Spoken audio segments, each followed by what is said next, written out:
Class 3, 4, 5 এর ছোট্ট বন্ধুরা, তোমাদেরকে ব্যবহার করতে হবে এম, ইজ এবং আর। ঠিক আছে, আমি ক্লু দিয়ে দিয়েছি। এম ব্যবহার হবে আই এর সঙ্গে, ইজ ব্যবহার হবে হি, শি, ইট অথবা সিঙ্গেল একটা নাম, রহিম, করিম, রিনা, মিনা, এরকম।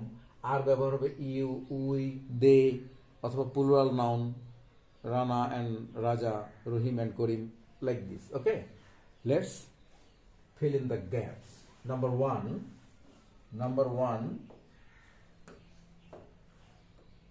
dash I let.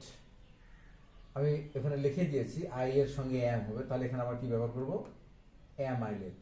আই এর সঙ্গে আর কোনোটাই ব্যবহার হবে না, only M. Okay. Number 2, the house dash big. The হাউসটা এটা রেফার করে হি, শি, ইট এই ধরনের প্রোনাউনকে, তাহলে দ্য হাউস, এবং এগুলো রেফার করে কাকে? ইজকে, তাহলে the house is big. Okay. The toys dash on the table. The toys হচ্ছে প্লুরাল সাবজেক্ট। প্লুরাল সাবজেক্টগুলোর সঙ্গে কি ব্যবহার হয়? Are, you, we, they or plural subject, তাহলে এখানে হবে the toys are on the table.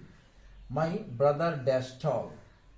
My brother এটা রেফার করে he, she K. He, she ব্যবহার, ওর সঙ্গে হি, শির সঙ্গে ব্যবহার হয় ইজ, তাহলে my brother is tall. Okay. Number 5, dash you I student. You এর সঙ্গে ব্যবহার হয় আর, তাহলে কি হবে? Are you I student. Dash your friend British.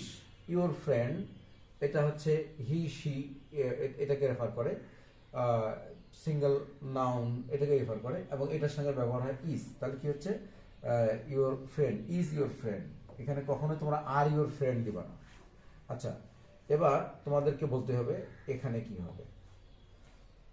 Dash your parents at home, এখানে কি হবে কমেন্টে জানাবে।